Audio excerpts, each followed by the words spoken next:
Hi everyone. இந்த வீடியோவில் Ernest Hemingway எழுதின த ஸ்னோஸ் ஆஃப் கிளிமஞ்சாரோ அப்படிங்கிற ஷார்ட் ஸ்டோரியோடைய சம்மரி பார்க்க போகிறோம். அதுக்கு முன்னாடி நம்ம சேனலை சப்ஸ்கிரைப் பண்ணிடுங்க. மறக்காமல் பக்கத்தில் இருக்கிற பெல் ஐகானை கிளிக் பண்ணுங்கள். அப்போ தான் நான் போடுற நிறைய வீடியோஸோட நோட்டிஃபிகேஷன் உங்களுக்கு வரும். ஏர்னஸ்ட் மில்லர் ஹெமிங்வே இவர் வந்து ஜூலை 21, 1899 ஜூலை 2, 1961 வரைக்கும் வாழ்ந்த famous American novelist, short story writer, அப்புறம் ஜேர்னலிஸ்ட்டும் கூட. இவர் வந்து அமெரிக்கன் லிட்ரேச்சரில் ஒரு முக்கியமான ரைட்டர்ஸில் இவரும் ஒருத்தருங்க. ஏன்னா 7 நாவல்ஸ் எழுதியிருக்காரு, 6 ஷார்ட் ஸ்டோரி கலெக்ஷன்ஸ் எழுதியிருக்காரு. அப்புறம் வந்து நோபல் ப்ரைஸ் லிட்ரேச்சருக்கு 1954 இவர் வாங்கியிருக்காருங்க. சரி, இவருடைய இந்த particular short story the snows of Kilimanjaro அப்படிங்கிற ஷார்ட் ஸ்டோரி வந்து one of the famous short story அப்படின்னு சொல்லலாம். ஏன்னா இந்த ஸ்டோரி வந்து ஆஃப்ரிக்காவுடைய ஹையஸ்ட் மவுண்டெயினான மவுண்ட் கிளிமஞ்சாரோ, இது வந்து ஹவுஸ் ஆஃப் காட் அப்படின்னு சொல்லுவாங்க. ஸோ அதை பேஸ் பண்ணி இந்த ஷார்ட் ஸ்டோரி வந்து அமைஞ்சிருக்குங்க. இது வந்து ஒரு ஸ்னோ கேப்டு மவுண்டெயின், அந்த மவுண்ட் கிளிமஞ்சாரோங்கிறது. இதில் வந்து ஒரு ஈஸ்ட் ஆஃப்ரிக்கா டான்சானியாவில் ஒரு வல்கனோவும் இருக்குது. அந்த வல்கனோ இருக்கிற மவுண்டெயினும் கூட தான். இது வந்து ஆஃப்ரிக்காவுடைய டாலஸ்ட் பீக், அதாவது ஒரு 19,341 ஃபீட் கொண்ட மவுண்ட் கிளிமஞ்சாரோ. இதில் வந்து ஒரு ரெப்ரசன்டேஷன் மாதிரி தான் இந்த ஷார்ட் ஸ்டோரியை சொல்லியிருப்பார் ஏர்னஸ்ட் ஹெமிங்வே. இது வந்து இந்த மவுண்டெயின் வந்து பியூரிட்டி அண்ட் குட்னஸை பேஸ் பண்ணி இது அமைஞ்சிருக்கும். ஏன்னா இதனோட மெயின் கேரக்டர் வந்து ஹாரி அப்படிங்கிறவங்க தான். ஸோ ஹாரி வந்து அமெரிக்கன் ரைட்டர், அப்புறம் வேர்ல்டு வாரில் இன்வால்வ் பண்ண ஒரு சோல்ஜர் மாதிரி. ஸோ ஆஃப்ரிக்காவுக்கு இவர் வந்து வைல்டு அனிமல்ஸை பார்க்குறதுக்காக ஒரு ட்ரிப் போன ஒரு மொமெண்ட், அது வந்து சஃபாரி அப்படின்னு சொல்லுவாங்க. வைல்டு அனிமல்ஸை பார்க்குறதுக்கு, வைல்டு அனிமல்ஸை ஹண்ட் பண்ணுறதுக்கு, எஸ்பெஷலி ஈஸ்ட் ஆஃப்ரிக்காவில் உள்ள அனிமல்ஸை பார்க்குறதுக்காக நம்ம ஹாரி வந்து போக நினைக்கிறாருங்க. அவருடைய ஒய்ஃப் ஹெலன், அவங்க வந்து ஒரு வெல்த்தி ஃபேமிலியை சேர்ந்தவங்க.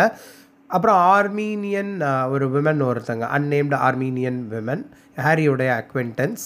அப்புறம் ஒரு பைலட் ஒருத்தர் இருப்பார், அவருடைய நேம் வந்து பார்க்கர். இப்போது இதான் மெயின் கேரக்டர். மிச்சதெல்லாம் உங்களுக்கு இந்த ஷார்ட் ஸ்டோரி வரும்பொழுது நானே உங்களுக்கு சொல்லிடுறேன். ஸோ ஆஃப்ரிக்கன் பிளெயினில் இந்த அனிமல்ஸை பார்க்குறதுக்காக ஹாரி, அவங்களுடைய ஒய்ஃப், அவங்களோடலாம் டைம் ஸ்பெண்ட் பண்ணுற ஒரு மொமெண்ட்டு. கிளிமஞ்சாரோ மவுண்ட் டாப்பில் வந்து ஒரு ஃப்ராசன் லெப்பர்டுடைய ஒரு பாடி இருக்குது அப்படிங்கிற மாதிரி. பட் எதுக்கு என்னங்கிறதெல்லாம் யாருக்குமே தெரியாது இந்த ஷார்ட் ஸ்டோரியோடைய பிகினிங்கில். அதுக்கப்புறம் ஹாரிங்கிற ரைட்டரை இன்ட்ரடியூஸ் பண்ணுறாங்க ரீடர்ஸ்க்கு. அவர் வந்து ரொம்ப உடம்புக்கு முடியாத ஒரு மொமெண்ட்டில் இருக்கார். ஏன்னா அவர் வந்து லெக்கில் வந்து ஒரு மிகப்பெரிய ஒரு இன்ஃபெக்ஷன் இருக்குது. அதனால் அவர் பெட் ரிடன் மொமெண்ட்டில் இருக்கிறாரு. ஸோ அவரும் அவருடைய ஒய்ஃபான ஹெலன் கூட இப்போ ஆஃப்ரிக்காவில் இருக்கிறாங்க. ஏன்னா இந்த ஷார்ட் ஸ்டோரி வந்து ஒரு எபிக்ராப்போட தான் பிகின் ஆகுதுங்க. அதில் தான் இந்த மவுண்ட் கிளிமஞ்சாரோவை பற்றி சொல்கிறாங்க. ஆஃப்ரிக்காவில் இந்த மவுண்ட் கிளிமஞ்சாரோ எவ்வளோ முக்கியமானது, ஏன்னா அதை வந்து ஹவுஸ் ஆஃப் காட் அப்படின்னு சொல்கிறாங்க. அண்ட் நேட்டிவ் பீப்புளெலாம் அதை வந்து ஒரு மிஸ்டீரியஸ் திங், அது வந்து அதில் வந்து ரொம்ப வினோதமான விஷயம்லாம் இருக்குது. ஏன்னா அங்கே வந்து ஒரு லெப்பர்டு வந்து ஒரு ஃப்ரீஸான ஒரு மொமெண்ட்டில் அந்த இடத்துல இருக்குது அப்படிங்கிற மாதிரி, அதனுடைய பாடி வந்து அந்த இடத்துல இருக்குது அப்படிங்கிற மாதிரி ஒரு அந்த நேட்டிவ் பீப்புளுக்கு வந்து ஒரு மித் மாதிரின்னு வச்சுக்கோங்களேன். ஸோ ஹாரி வந்து நான் என்ன சொன்ன மாதிரி அமெரிக்காவை சேர்ந்தவர், பட் ஆஃப்ரிக்காவுக்கு வந்திருக்காரு. அவருக்கு வந்து அந்த காலில் வந்து ரைட் லெக்கில் வந்து ஒரு மிகப்பெரிய இன்ஃபெக்ஷன், அது அவர் டையிங் ஸ்டேஜில் இருக்கிற மாதிரி தான் இருக்கார். ஸோ ஒய்ஃப் ஹெலன் கிட்ட சொல்கிறாங்க, இந்த வலியோடு நான் வாழ்கிறத விட அந்த காலை வந்து நான் எடுத்துடலான்னு நினைக்கிறேன். ஏன்னா அந்தளவுக்கு கால் வந்து டீகே ஆயிடுச்சு, அதாவது ரொம்ப அழுகி போன ஒரு மொமெண்ட் மாதிரி எனக்கு ஃபீல் ஆகுது அப்படின்னு சொல்கிறாங்க. இப்போ எனக்கு எப்படிலாம் ஃபீல் ஆகுதுன்னா, ஒரு மிகப்பெரிய வல்ச்சர் வந்து என்னுடைய இந்த அவர் படுத்த பெட் ரிட்டனாக இருக்காருங்க, அந்த இடத்த சுற்றி இருக்கிற மாதிரி எனக்கு ஃபீல் ஆகுது அப்படின்னு சொல்கிறாரு. ஸோ நம்ம ஹாரி வந்து இறந்து போகிறோங்கிறது அவருக்கு தெரியுது. அவர் அந்த இடத்துல இருக்கும் பொழுது அவங்க ஹெலன் சொல்கிறா, இந்த மாதிரி நம்ம பிளெயின் வரப்போகுது, நம்ம அங்கே போயிடலாம் அப்படின்னு சொல்கிறா. இதுக்கு ஹாரி சொல்கிறா, இல்லை வாய்ப்பே இல்லை. உடனே ஹெலன் வந்து படிக்கலான்னு நினைக்கும்போது, ஹாரிக்காக எதாவது ரீட் பண்ணலான்னு நினைக்கும்போது அதுவும் அவனுக்கு சுத்தமாக செட் ஆகலை. ஏன்னா அவன் வந்து டையிங் ஸ்டேஜில் இருக்கிறான். சரி தானே, ஹாரியுடைய எக்ஸ்பீரியன்ஸை இந்த ஷார்ட் ஸ்டோரியில் கொண்டு வந்திருப்பாங்க. ஏன்னா இவன் வந்து அவர் நல்ல ரைட்டராக, எஸ்டாப்ளிஷ்டு ரைட்டராக ஆகணும்னு நினச்சிருப்பாரு, ஆனால் ஆக முடியாது. பட் வந்து ஒரு வெல்த்தி விமனை மேரேஜ் பண்ணால என்னென்ன விஷயத்தில் இவர் ஃபேஸ் பண்ணுறாருங்கிறத அவரோட எக்ஸ்பீரியன்ஸ் வந்து ஸ்ட்ரீம் ஆஃப் கான்ஷியஸ்னஸ் டெக்னிக்கில் சொல்ல நினச்சிருப்பாரு.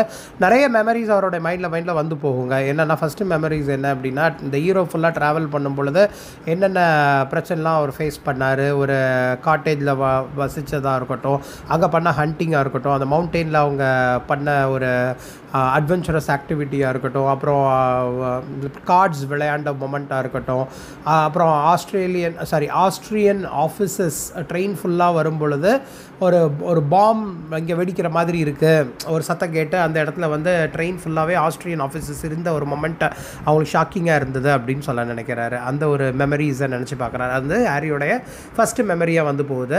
அதுக்கப்புறம் கொஞ்சம் நேரத்தில் ஹாரி வந்து தூங்கிடுறாரு. அப்புறம் ஈவினிங் டைமில் எந்திரிச்சு பார்க்குறாரு. இப்போ வந்து நெக்ஸ்ட் இன்சிடெண்ட்டாக என்ன நினச்சி பார்க்குறாருனா, அவருடைய அந்த கால் வந்து எப்படி இன்ஃபெக்ஷன் ஆச்சு அப்படிங்கிறத நினச்சி பார்க்குற. 2 வீக்ஸ்க்கு முன்னாடி ஒரு ஃபோட்டோ எடுக்கலான்னு நினச்சி போகிற ஒரு மொமெண்ட்டில் ஒரு வாட்டர் பக் வந்து அவர் நீ பக்கத்தில் ஸ்க்ராட்ச் ஆன ஒரு மொமெண்ட். அதனால தான் இப்படி ஆச்சு. ஒரு வாட்டர் பக்கை ஃபோட்டோ எடுக்கலான்னு போன ஒரு மொமெண்ட்டில் ஒரு முள் மாதிரி பட்டு அந்த நீ பக்கத்தில் ஸ்க்ராட்ச் ஆனது.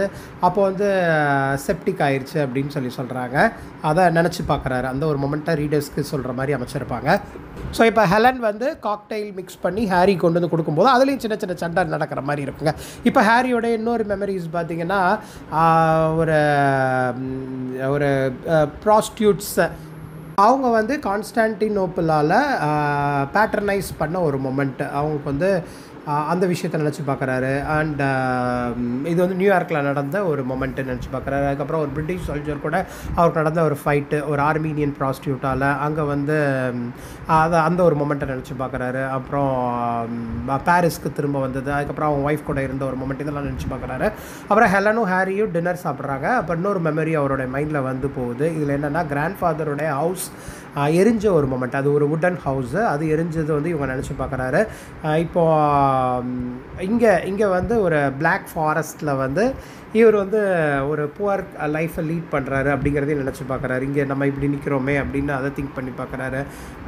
இப்போ ஒரு காட்டில் அதாவது ஒரு பெட்டில் தான் இருக்காருங்க. பெட் ரிட்டனாக இருக்கிற ஹாரி தான். அவருடைய திங்கிங் எல்லாமே ஒரு டெத் கூட ரிலேட் பண்ணுற மாதிரி, அவரை சுற்றி வந்து டெத் கூட இருக்கிற மாதிரி அவர் ஃபீல் பண்ணுறாரு. அப்புறம் நிறைய ட்ரீம்ஸ் அவருடைய மைண்டில் வந்து போகுது. ஸோ நெக்ஸ்ட் மார்னிங் வந்து அவங்க எதிர்பார்த்த மாதிரி காம்டன் அப்படிங்கிற ஒரு மேன் வந்து ஒரு பிளெயினில் வந்துட்டு அவங்கள ரெஸ்கியூ பண்ண வர்ற ஒரு மொமெண்ட்டு. அண்ட் அவர் பார்க்குறாரு அங்கேருந்து வரும்பொழுது அந்த ஸ்னோ டாப், அந்த மவுண்ட் கிளிமஞ்சாரோடைய டாப் வந்து ஸ்னோவால் கவர் பண்ணப்பட்டிருக்கதை பார்க்குறாரு. ஸோ இப்போ காப்பாற்றுறதுக்கு காம்டன் வந்தாச்சு. பட் இப்போ என்ன ஆயிருக்குன்னா, அந்த Helen middle of the night எந்திரிச்சு பார்க்குறாங்க. ஏன்னா அங்கே வந்து ஒரு ஹேனா வந்து கூக்குரல் இடுற சவுண்டு வித்தியாசமாக கேட்குது. ஆனால் ஹாரி வந்து அந்த பெட்லேயே அவங்க இறந்துட்டாங்கங்கிறதும் தெரிய வருது. இதுதான் அந்த ஷார்ட் ஸ்டோரியோட முடிவு. பட் இதனுடைய மெயின் ஃபோக்கஸ் என்ன அப்படின்னா, அந்த ரைட்டருடைய மெமரிஸுங்க. அவங்க வந்து அந்த அனிமல்ஸ் பார்க்கும்பொழுது எப்படி அவங்க காலில் வந்து செப்டிக் ஆகி உடம்பு முடியாமல் இருந்த ஒரு மொமெண்ட்டில் இறந்து போயிட்டாருங்கிறது தான்.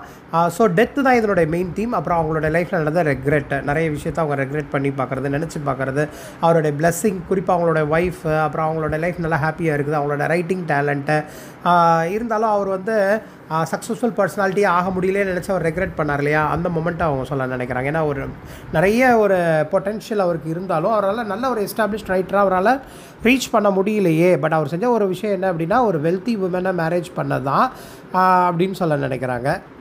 ஸோ அந்த டைட்டில் பார்த்திங்க அப்படின்னா, இதனுடைய கான்செப்ட் என்னென்னா, எக்ஸ்ப்ளரேஷன் ஆஃப் ரெக்ரெட் தாங்க.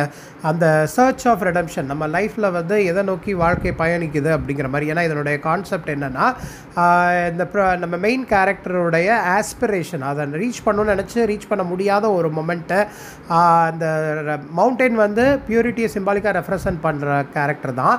ஸோ அதனாலும் அவர் நினைக்கிற அச்சீவ்மெண்ட் அவரால் ரீச் பண்ண முடியலன்னு சொல்லிட்டு ஃபீல் பண்ணுறாரு இல்லையா. ஏன்னா மவுண்ட் கிளிமஞ்சாரோவுடைய டாப்பில் வந்து ஒரு அனிமலுடைய கார்காஸ் ஃப்ராசன் ஆகிருக்கு அப்படின்னு சொல்ல நினைக்கிறாங்க இல்லையா. அதே மாதிரி இவருடைய மைண்ட்லேயுமே நிறைய விஷயங்கள் இருக்குது. அதை யாருக்கும் தெரியப்படுத்த முடியாமல் கடைசியில் அவர் வந்து எக்ஸ்பிளைன் பண்ண முடியாமல் இறந்தே போயிட்டாரே அப்படிங்கிறத தான் சொல்ல நினைக்கிறாங்க. ஸோ இது வந்து ஒரு சிம்பாலிக் ரெப்ரசன்டேஷன். அந்த ஸ்னோ வந்து ஹாரியுடைய டெத்தை வந்து ரெப்ரசன்ட் பண்ணுது. ஏன்னா அவருடைய லைஃப்பில் வந்து நிறைய ஃபெயிலியர்ஸ், அவருடைய பாஸ்ட்டில் வந்து நிறைய விஷயங்களெல்லாம் அவர் வந்து ஓவர் கம் பண்ணியிருக்காரு அப்படிங்கிறத சொல்ல நினைக்கிறாங்க. ஓவரால் அப்ஜெக்டிவ் என்ன அப்படின்னா, லைஃப்பில் கிடைக்கிற சின்ன சின்ன விஷயத்த கூட நம்ம வந்து வேஸ்ட் பண்ணக்கூடாது. நம்மளோட டேலண்ட்டாக இருக்கட்டும், என்னவாக இருக்கட்டும். ஏன்னா டெத்துங்கிறது எல்லாருக்கும் நடக்க போகிற ஒரு விஷயம் தான். ஆனால் அந்த ஆப்பர்ச்சுனிட்டி நம்ம மிஸ் பண்ணிட்டோன்னு வைங்களேன், அதை நினச்சி நம்ம வந்து ரொம்பவே ஃபீல் பண்ணுவோம். அதான் அந்த ரெடம்ஷன் வந்து இதனுடைய கான்செப்டாக பார்க்கப்படுதுங்க. ஸோ இதுதான் one of the main themes of the Snows of Kilimanjaro அப்படிங்கிற ஷார்ட் ஸ்டோரிங்க. ஏன்னா இது வந்து அந்த ஷார்ட் ஸ்டோரியோட டைட்டில் இருந்து, அதாவது எபிகிராஃப்லேருந்து நம்ம ரீட் பண்ணும்பொழுதே இது ஏதோ எக்ஸ்ப்ளோர் பண்ணுற மாதிரி ஒரு ட்ராவலிங் வந்து இம்பார்ட்டண்ட் அப்படிங்கிறத சொல்ல நினச்சாலும், ஓவரால் லைஃப்பில் வந்து அந்த ஜேர்னியே, லைஃபுடைய ஜேர்னியே எதையோ நோக்கி நம்ம ட்ராவல் பண்ணுற மாதிரி தான் அமைச்சிருப்பாங்க. இதான் இந்த ஷார்ட் ஸ்டோரியோட சம்மரி. ஸோ இந்த மாதிரி இங்கிலீஷ் லிட்ரேச்சர் ரிலேட்டட் வீடியோஸ் நிறைய பார்க்க நம்ம சேனலை சப்ஸ்கிரைப் பண்ணிடுங்க. மறக்காம பக்கத்தில் இருக்க பெல் ஐக்கானை கிளிக் பண்ணுங்கள். அப்போ தான் நான் போடுறேன் நிறைய வீடியோஸ் நோட்டிஃபிகேஷன் உங்களுக்கு வரும். தேங்க்யூ.